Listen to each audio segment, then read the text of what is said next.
Saya sudah 10 tahun ditipu sama manusia namanya Jokowi. Kalau ditipu, kalau Jokowi menipu kita dan dia bekerja baik, nggak ada masalah. Tapi dia sudah menipu kita dengan identitas palsu. Ini ada hal yang menarik ya yang disampaikan oleh mantan Danjen Kopassus, sepertinya jawab jinawab dengan Luhut Binsar Panjaitan.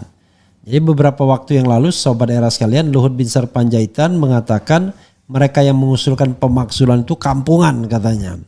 Tiba-tiba ini ada pernyataan keras dari mantan Danjen Kopassus Maijen Purnawirawan Sunarko yang mengatakan bahwa tuh Luhut itu katanya pembohong dan penjilat. Ini ada masalah apa? Kita tersambung dengan Pak Sunarko atau Maijen Purnawirawan Sunarko. Assalamualaikum warahmatullahi wabarakatuh, Pak Maijen. Waalaikumsalam warahmatullahi wabarakatuh. Oke. Ini susah sekali kayaknya menghubungi Pak Narko ini. Nah, mudah-mudahan ini menjadi yang bukan pertama saja, bukan yang terakhir gitu ya. Tetapi mudah-mudahan besok bisa banyak kita berdiskusi. Pak Narko, saya ingin memulai dari pernyataan keras Pak Narko terhadap Luhut Binsar Panjaitan. Wah, nggak tanggung-tanggung, pembohong dan penjilat. Silakan Pak, dieksplorasi kenapa sampai muncul pernyataan demikian. Gini Pak Refli, kalau tidak salah itu keluar pada saat saya podcast dengan Santana TV atau Sarika TV lah, dua YouTuber itu. Ya, karena menanyakan tentang pernyataannya Luhut Panjaitan yang mengatakan bahwa Forum Purnawirawan yang menyampaikan 8 poin pernyataan itu kampungan. Terutama soal pemakzulan Gibran, kampungan katanya. Terutama tentang pemakzulan Gibran. Saya kenal Luhut Panjaitan dan kita semua juga tahu, cuman nggak mau ngomong saja. Siapa Luhut di eranya Jokowi ini? Dulu waktu ya Pilpres 2019 lah. Luhut mengatakan, menyindir Prabowo, bilang begini, tentara jadi pecat, masa mau jadi presiden? Enggak lah. Itu sebetulnya masalah yang bisa kita baca siapa itu Luhut. Nah, kemudian setelah era Jokowi, dia kan jadi apa? Dia tuh di mana-mana disebut sebagai menteri segala urusan. Saking rakusnya pada jabatan. Dia terus ngomong kita kampungan katanya. Nah, karena itu saya katakan Luhut ini manusia pembohong, penjilat yang sangat rakus. Saya tambah lagi, sangat rakus atau serakah. Dia dulu pada saat ada wabah COVID, dia diserang oleh banyak pengamat yang mengatakan perusahaan si Luhut ini mengambil manfaat dari bisnis alat-alat kesehatan. Dia bantah dengan segala macam kata-kata dia yang luar biasa. Saya tentara lah segala macam. Kemudian dibuktikan oleh para pengkritik itu. Habis itu dia keluarkan pernyataan bahwa enggak, itu hanya mencari dana untuk kegiatan sosial. Dikejar lagi bahwa bukan untuk kegiatan sosial saja tuh, karena itu cukup besar. Kemudian dia diam. Ketahuan bohongnya kan. Kemudian dia era ini menjelang Pilpres 2024, dia mengatakan saya punya big data, sekian ratus juta rakyat Indonesia mengendaki Jokowi 30 di. Dikejar mana itu big data? Nggak ada. Dan dia pernah ribut sama si Said Didu. Said Didu bilang, oke, kalau mau minta data saya, kita bikin forum terbuka lain. Diam dia. Ya karena pembohongnya saja. Itu pembohongnya. Dan banyak lain lah, banyak. Kalau saya sebutkan, saya harus buka catatan lagi di kepala saya itu. Kalau dia tuh banyak sekali berbohong. Nah kemudian menjilat. Pada era-era dia jadi menterinya Jokowi, dia pernah mengatakan, silakan mungkin Pak Repli googling ada itu pasti. Beruntunglah bangsa Indonesia ini punya presiden seperti Jokowi. Kalau jadi tentara gitu, jadi Kopassus. Ini kan penjilat kan, menjilat kan. Iya, beruntung dia. Rakyat buntung banyak sekali kok. Dengan kebijakan-kebijakan Jokowi yang menindas rakyat kecil. Nggak peduli dengan penderitaan rakyat. Hanya segelintir orang yang mungkin diuntungkan oleh kebijakan-kebijakan yang dilakukan oleh Jokowi selama 10 tahun pemerintahan. Kemudian kemarin sedang ribut-ribut ribut-ribut yang menuntut mengadili Jokowi karena 10 tahun dia memimpin negara ini, bikin bangsa ini kacau balau, atau paling halus yang tidak baik-baik saja. Dia katakan gini, 10 tahun saya mendampingi Jokowi, nggak pernah saya lihat tuh Jokowi melanggar konstitusi dan melanggar hukum. Saya bilang, yang buta dia atau saya? Yang picek si Luhut atau saya? Dunia saja menuntut, memberi predikat kepada Jokowi bahwa dialah kepala negara atau nomor berapa, nomor 2 atau nomor 3 paling korup dan terlibat tindak kriminal. Rakyat dari Sabang sampai Merauke menuntut tangkap dan adili Jokowi. Dia bilang katanya nggak pernah melihat Jokowi melanggar konstitusi dan hukum. Ini menjilat nggak? Ini penjilat tidak? Belum lagi selama dia menjabat sebagai menteri, dulu katanya menteri apa itu, Menko Investasi, Maritim dan Investasi. Hampir semua jabatan dia rangkap-rangkap. Celaka nggak itu? Dari dulu kita selalu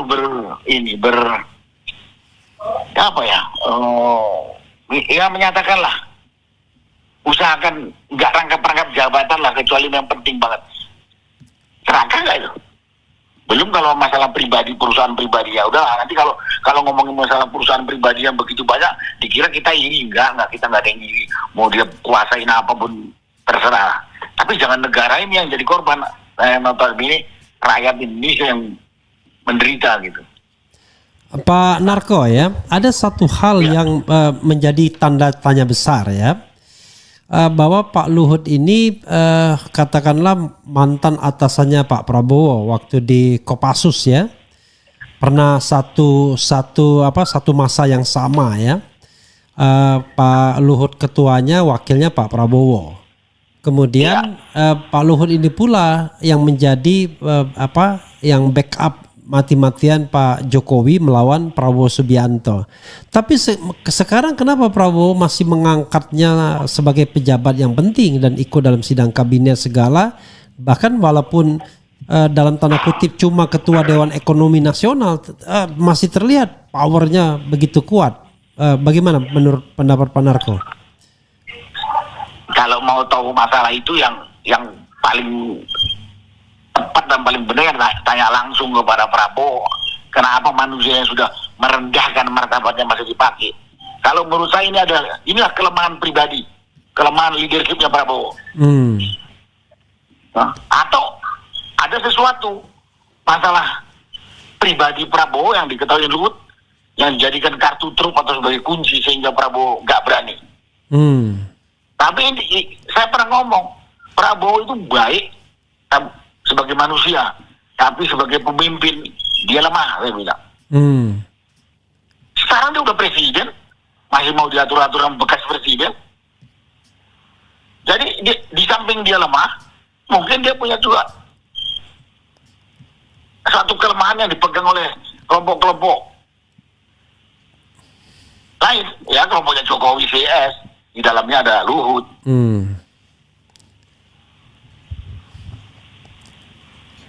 Masalahnya apa? Wah, mungkin kita harus rembuk dengan banyak orang. Tapi terlihatlah banyak hal yang sehingga membuat, ya istilah yang paling gampang, Prabowo juga tersandra.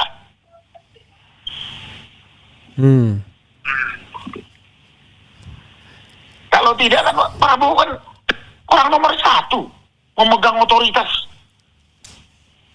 di negara ini, terutama di masalah-masalah di pemerintahan eksekutif itu luar biasa. Lihat sekarang, dia masih belum mengambil tindakan-tindakan keras terhadap pembantu-pembantunya titipan si Jokowi, yang sudah tahu ini orang-orang yang boleh dikatakan punya catatan negatif tentang hukum, gitu. Gak perlu disebut lah, di menteri, di kepala badan kayak gitu. Aneh. Pak Narko Pak Narko kan bisa dibilang dalam deretan TNI AD juniornya Pak Luhut ya. Kenapa begitu terbukanya mengkritik Pak Luhut ini? Apa karena ini sesuatu hal yang memang harus disampaikan ke masyarakat atau karena apa, Pak? Luhut sudah sangat keterlaluan. Dan memang harus disampaikan kepada masyarakat. Luhut ini kerjaan mulutnya kan bisa kali, ngancam sana, ngancam sini. Dikira dia tuh merasa paling pinter, merasa paling berjasa, merasa paling suci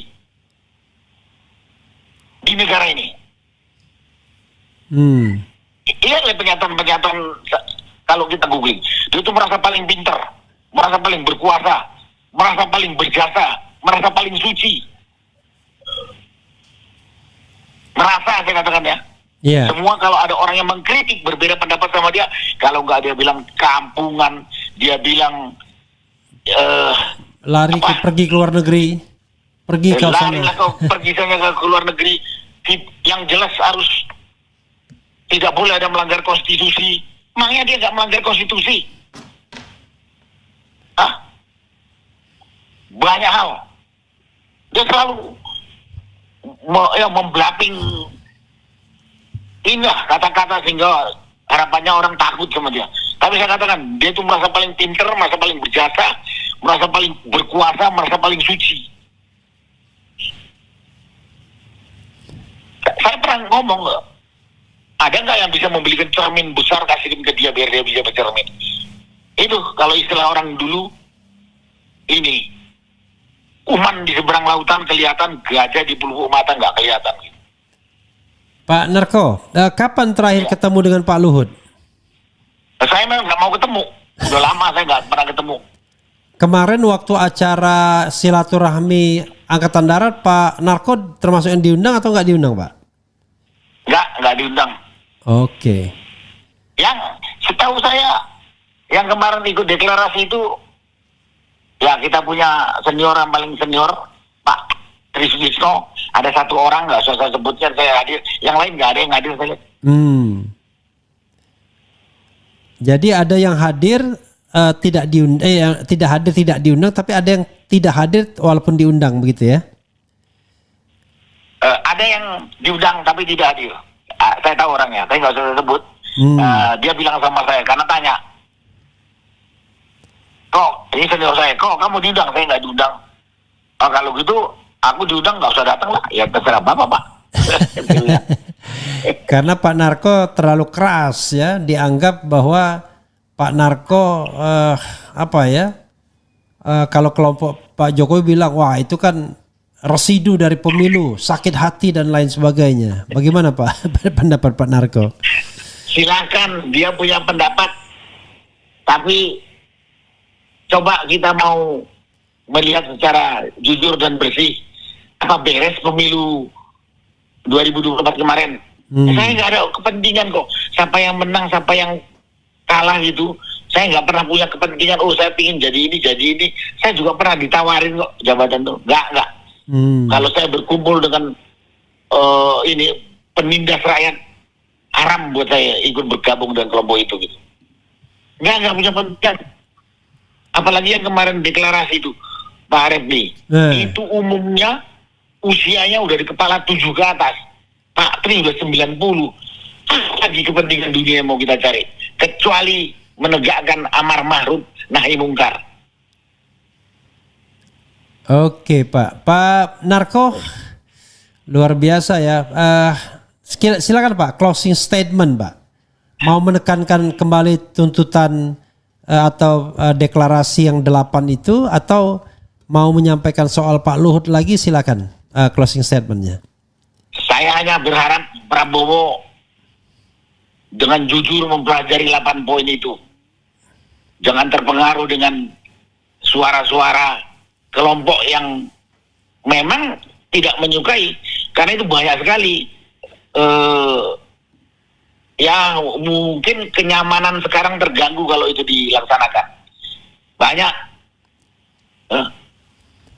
Banyak sekali. Tapi coba berpikir jujur. Terus ingat-ingat dulu niat founding fathers Indonesia ini memerdekakan diri dari penjajah itu apa sih cita-citanya? Tolong itu aja. Dan kalau memang nanti 8 poin itu ada yang nggak pas, ya kita diskusikan. Kita diskusikan dengan kepala bersih. Prinsipnya demi kemajuan bangsa dan negara kita yang tercinta ini secara benar, jujur, dan adil. Sekarang benar itu susah. Iya. Jujur itu susah dapatnya. Adil apalagi. Penindasan terhadap rakyat kecil itu kasat mata, nggak jauh dari pusat pemerintahan Republik Indonesia Jakarta ini kok. Pak Narko, satu lagi ya yang saya lupa. Ya. Kan sebelum menyampaikan deklarasi atau 8 poin pernyataan itu kepada Prabowo, kalau tidak salah Purnawirawan ini kan mengajukan minta bertemu atau katakanlah secara langsung menyampaikan itu sejak ya mungkin bulan Februari kalau tidak salah, correct me kalau saya keliru, tapi kemudian tidak ditanggapi oleh Prabowo, begitu Pak ya? Atau gimana? Betul. Jadi sebetulnya 8 poin itu kita dapatkan juga dari semua komponen masyarakat lah. Sejak awal tahun kita udah bicarakan. Ini kita perlu berikan masukan kepada pemerintahan Prabowo supaya jalan pemerintahan ini ya adil, jujur, dan ya sesuai dengan konstitusi yang benar, bukan konstitusi yang sudah diacak-acak.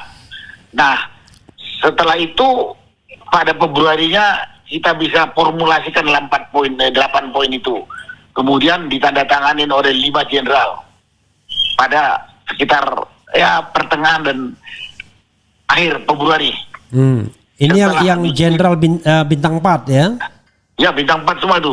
Jenderal Fahru Roji, Jenderal Tiasno, Laksamana Selamat, Marsikal Hanafi Asnan, kemudian diketahui oleh Pak Tri. Oke.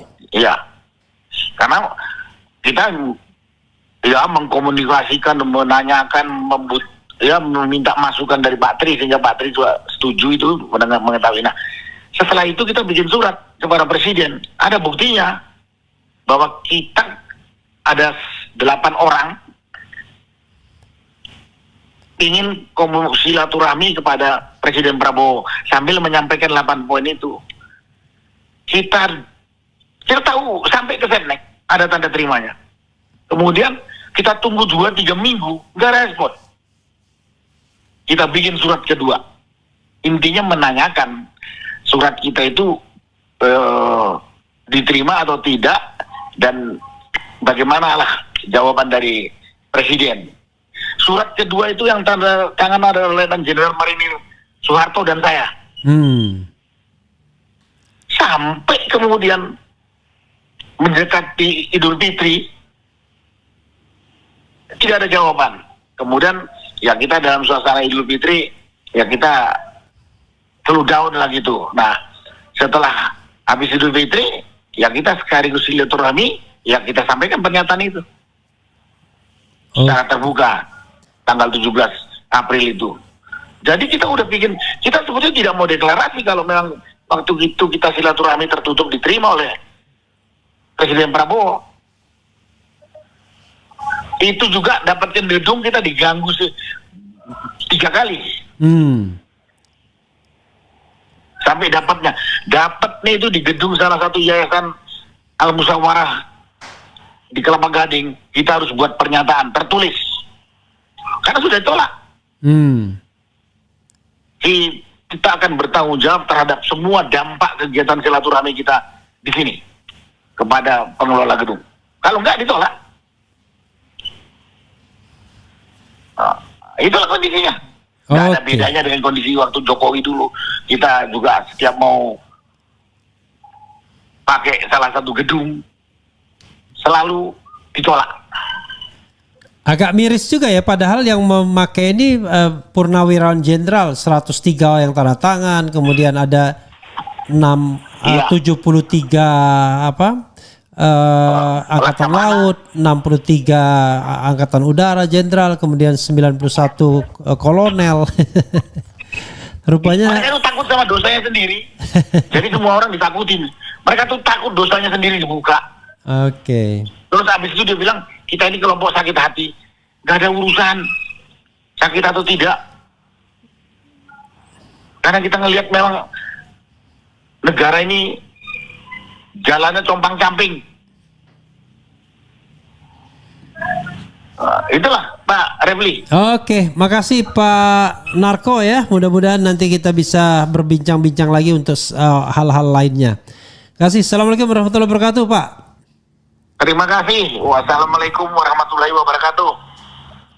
Iya, saudara sekalian, itu dengan Sunarko ya. Walaupun beliau jenderal, tetapi kita lebih sering memanggilnya Pak Narko gitu ya. Dan memang beliau ini cukup senior ya, hanya 2 tahun berbeda dibandingkan Prabowo Subianto. Jadi kalau kita lihat misalnya di Wikipedia,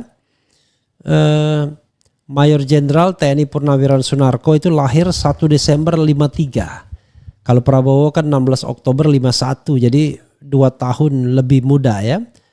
Adalah Purnawirawan TNI Angkatan Darat yang sebelumnya menjabat sebagai Danjen Kopassus. Bagi publik Aceh, Sunarko bukan orang baru. Dia sempat menduduki sebagai asisten operasi Kasdam IM. IM itu apa ya? Yang jelas Iskandar Shah ya.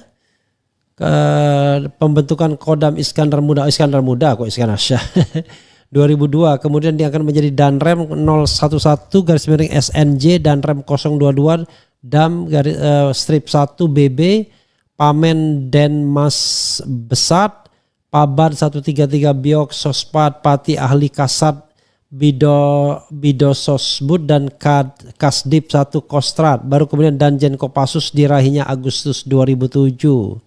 Kalau riwayat pendidikan Akabri tahun 78 ya. Susar Kabif, kemudian kalau Sesko TNI dan Lemhanas 2005.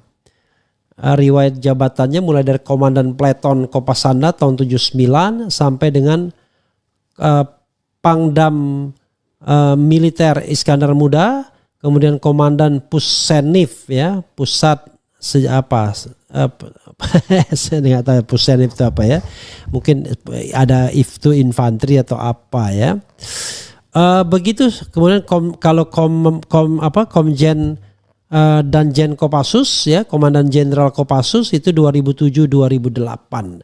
Beliau dikenal sebagai ex Danjen Kopassus ya, karena itu jabatan yang mentereng ya, yang diemban oleh Mayor Jenderal Purnawirawan Sunarko. Sobat era sekalian, coba kita bacakan sedikit ya komentar sobat era sekalian terkait dengan hal ini ya. Luhut hanya bela kekayaan keluarganya. Opung ini tidak pantas tinggal di Indonesia. Makzulkan Fufu Fapa, Wapres tidak lulus SMA, tidak kompeten. Bapaknya kasus ijazah palsu ya. Ya semua itu azas praduga tak bersalah ya. Kemudian Luhut dan keluarganya adalah pengkhianat negara, ya itu dalam perspektif kita, dalam perspektif Luhut beda lagi, kita yang pengkhianat ya. Gila jabatan, ada harus diselidiki korupsi dia, oke. Kemudian Jokowi tuanya Prabowo, sifat Prabowo seperti oke. Wah ini ngeri-ngeri semua ini komentarnya ya. Kemudian kau bilang Sunarko sakit hati, kepala lo peang. Kemudian semoga pengusaha-pengusaha di dunia tuh tidak menanamkan modal. Oke. apalagi ini ya, Pak Sunarko teruslah bergerak, semangat Pak, berjuang bersama rekan kami, selalu mendoakan Purnawirawan yang berjuang di jalan kebenaran. Ya memang Pak Narko ini ya termasuk purnawirawan yang sangat vokal ya, berani menyampaikan pendapat secara belak-belakan dan terang-terangan. Orangnya juga kelihatan sangar tapi baik sesungguhnya ya. Begitu saudara sekalian ya, mudah-mudahan pembicaraan sepanjang pagi ini bermanfaat bagi kawan-kawan semua. Tumben-tumbennya ya saya langsung live dengan 3 orang.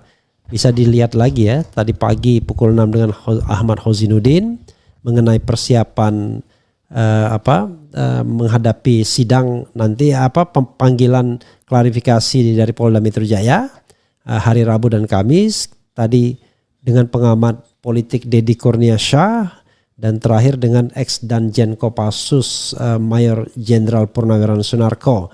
Sekali lagi mudah-mudahan ini bermanfaat dan wassalamualaikum warahmatullahi wabarakatuh.